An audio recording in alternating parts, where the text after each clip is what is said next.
galera, bem-vindos a mais uma aula e bem-vindos a mais um vídeo. E nesse vídeo você vai aprender a criar um gráfico com ações em tempo real, que é exatamente o que você está vendo aí na tela. Então eu peguei três ações famosas aqui, que é a Apple, o Google e a Microsoft, e você vai aprender a pegar essas ações do Google através do web scraping, colocá-las num gráfico através da ciência de dados, para você conseguir analisar qual está mais barata, qual está mais cara, esse tipo de coisa. Então, se você quer aprender a fazer projetos como esse, se inscreve no canal, like no vídeo e dá uma olhada aqui na descrição.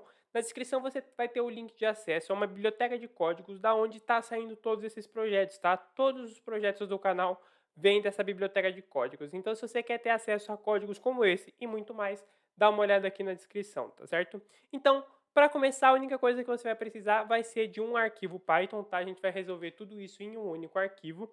E para começar, a gente vai importar as bibliotecas, tá? Sempre as bibliotecas para começar. Então, as três bibliotecas que a gente vai utilizar vai ser a biblioteca de request, certo? Essa biblioteca requests vai ser para entrar na internet, entrar na URL do Google e pegar essas informações, tá? A Beautiful Soup vai ser para fazer a parte dos dados, então tratar os dados. E aqui a Matplotlib vai ser para criar os gráficos, tá? Então, na verdade, vai ser um gráfico só, mas ela vai servir para criar o gráfico. Primeira coisa que a gente vai fazer aqui vai ser criar uma função coletar, tá? Dentro dessa função coletar, a gente vai ter um único parâmetro, que é a ação. Então, ele vai coletar uma ação. Aqui a gente vai chamar uma variável de URL e aqui a gente tem o URL padrão do Google Finances. Mas, como você pode ver aqui, a gente adaptou. Então, a ação a gente colocou entre chaves e meio que transformou ela numa variável. Então, aqui a gente tem uma variável dentro da URL, tá? Por padrão, isso aqui sem as chaves fica só a ação escrito, que seria, digamos que o certo, mas aí a gente colocou entre chaves para poder sincronizar com a ação que a gente tem como variável aqui. Então é importante que você escreva dessa maneira aqui, tá? Sem ser cedilha, sem acento, sem nada, para poder dar certo junto com o link. A segunda parte que a gente vai fazer vai ser a parte das requisições de URL, tá? Quando a gente está falando de internet, é muito baseado em request response, para entrar no site e pegar uma informação. Então eu coloquei aqui o response, que é o que a gente vai receber. A request em tradução seria algo como requisição. Então é requisição e resposta. Requisitei, ele me respondeu. Então a minha response, que seria a resposta que eu quero receber, vai estar dentro da biblioteca requests get URL. Então essa estrutura aqui vai ser para o Python abrir esse link aqui, tá? Por isso que você tem que colocar esse link dentro de uma URL. Aqui a gente vai colocar um condicional if, tá certo? Esse condicional if, ele vai servir para a gente verificar se está tudo certo, tá? Acabei de saindo com a indentação errada aqui, mas esse condicional if ele vai servir para ver se ele entrou certo, se ele chegou no lugar certo, tá? Se ele chegou no site certo, porque a gente não colocou nada aqui para ele abrir o navegador, tá certo? Ele não vai, a gente não vai ver ele abrindo e buscando as coisas. Ele vai entrar, vai pegar todas essas cotações e vai trazer para a gente já em formato de gráfico, porque se você fosse abrir o navegador, pode demorar um pouco mais, o computador ele tem que processar isso, então eu prefiro fazer sem abrir nenhuma guia, para você já trazer direto no gráfico. Então quando ele for abrir alguma coisa, ele já abre direto o gráfico totalmente pronto, tá bom? Mas se você quiser ver acontecendo, aí você dá uma pesquisada como que você coloca essas funções, tá bom? Mas eu posso trazer aqui também. Então aqui é a estrutura básica, tá? Esse status code igual a 200 é umas questões de validação do navegador para ver se deu tudo certo, tá bom? E aqui a gente chamou uma variável sup porque a gente está chamando a biblioteca Beautiful Soup, é só para ficar mais fácil de associar. E aqui as estruturas para ele localizar as informações no lugar certo, tá?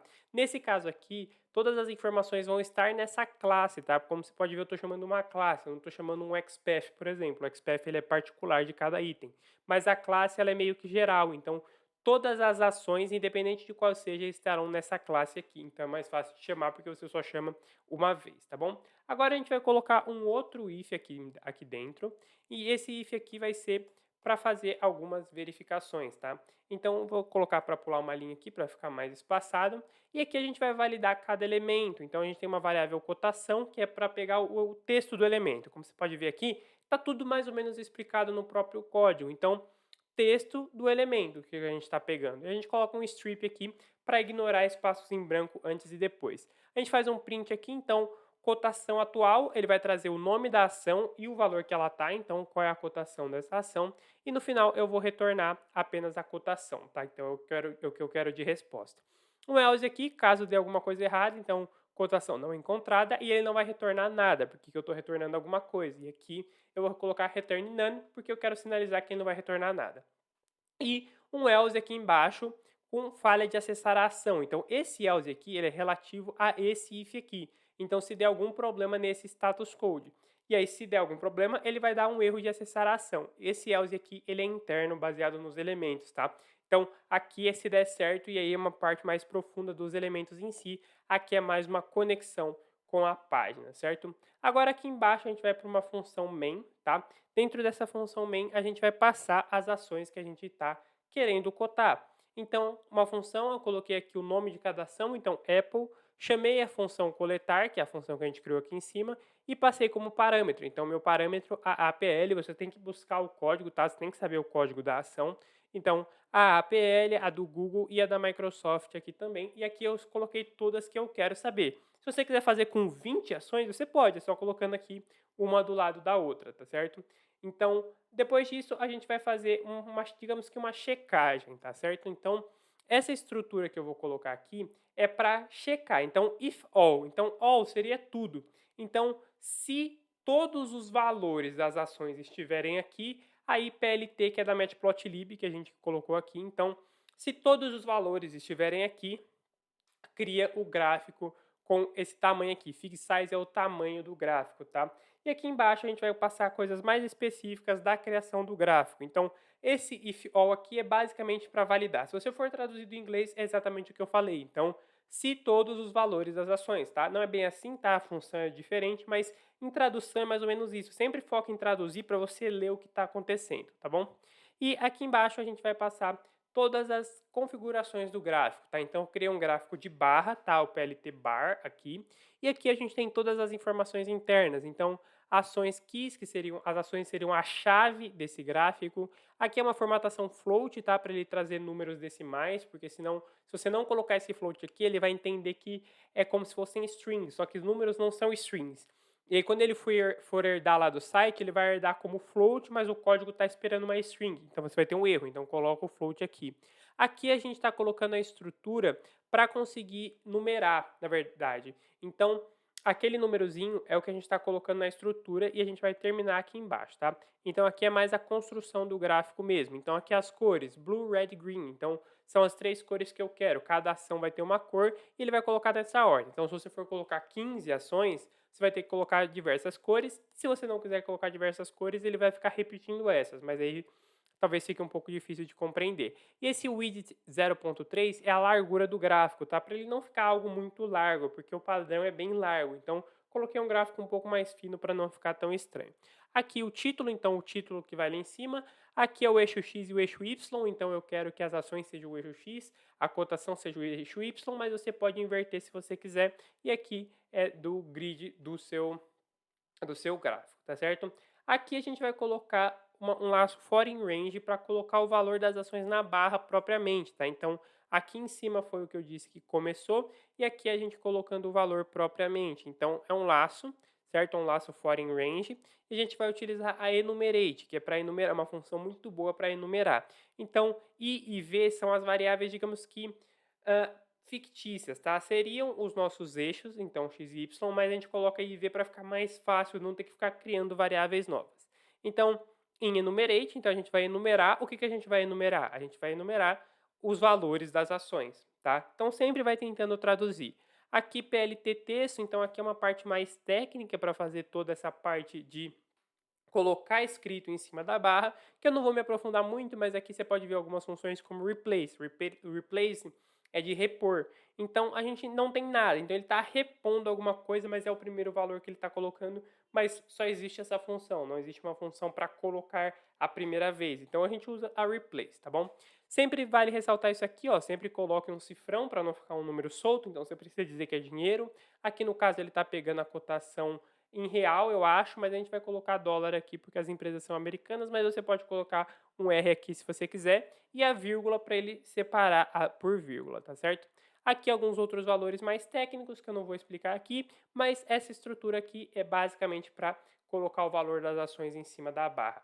Por último, a gente vai colocar um show aqui, que seria para mostrar o gráfico, tá? Geralmente o print ele não funciona para isso, então PLT Show para mostrar o gráfico pronto, e aqui um print final caso dê um erro aqui em cima. Então, aqui a gente tem um if all começando tudo, e aqui um else caso tenha algum erro. Então, se alguma ação por algum motivo não entrou, ele vai ativar esse else aqui e vai dizer, ó, alguns valores da cotação não foram encontrados. Então, você pode colocar estruturas caso você peça 5 e ele só encontre 3, você pode colocar para criar o gráfico mesmo assim, sem dar um erro, tá certo? Mas aí eu vou colocar para dar um erro no geral, porque eu só tenho 3, né? Não faz sentido ele não achar nenhuma. E por último, a gente segue aquela estrutura do if name igual a main para rodar, que é a estrutura mais padrão que a gente tem no Python para rodar uma função, que é essa função main aqui. E sempre se atente à indentação, tá? Você tem que ver que, ó, tudo que a gente colocou aqui dentro está dentro da função main, tá? Tudo isso aqui é uma única função,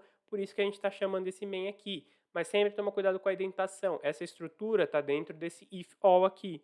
A estrutura do else aqui está fechando aqui embaixo. Então, sempre fica esperto com essa questão de indentação. O VS Code ele ajuda bastante com essas linhas laterais, explicando o que está dentro do que. Mas, basicamente, o código é só esse. Então, recapitulando aqui, a gente importou as bibliotecas e aqui a gente fez todas as partes de requisição para entrar no site. Então, a gente vai entrar no site, vai pegar uma ação específica, num local específico. Aqui a gente tem toda a estrutura de ação e cotação, então como que a gente quer lá no print final. Aqui else, caso tenha algum problema, caso tenha algum erro.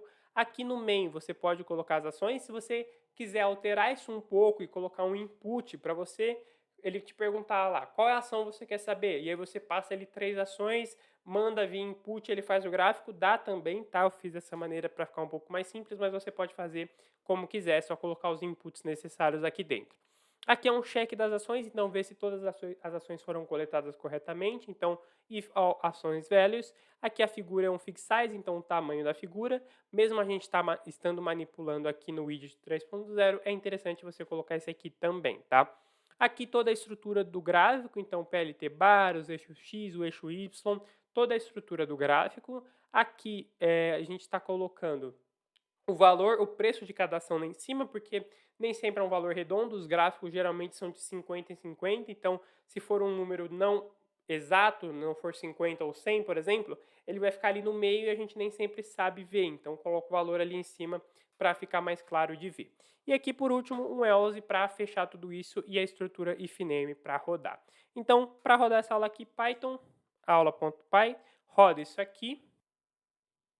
Ele começou a trazer as cotações para a gente, então primeiro ele traz o texto, tá? Cotação da Apple, Google e Microsoft, então ele trouxe todos os valores aqui e ele cria um gráfico para você depois, então você consegue comparar aqui. Se você não colocasse esse pequeno texto aqui em cima, daria para você ver aqui no terminal, mas é interessante você colocar direto no gráfico para você mostrar direto o gráfico para quem você estiver fazendo esse relatório, você não precisa mostrar o terminal também.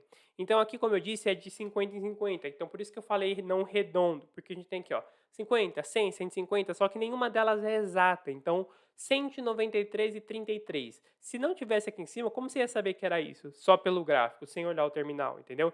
Então todos esses valores a gente tem que colocar em cima para ficar mais fácil, para melhorar a experiência de quem está lendo esse gráfico, se não for quem criou ele, tá certo? Então, por essa aula é só isso. Se inscreve no canal, like no vídeo. E se você quer ter acesso a códigos como esse, a projetos como esse, dá uma olhada nos links da descrição das bibliotecas de código.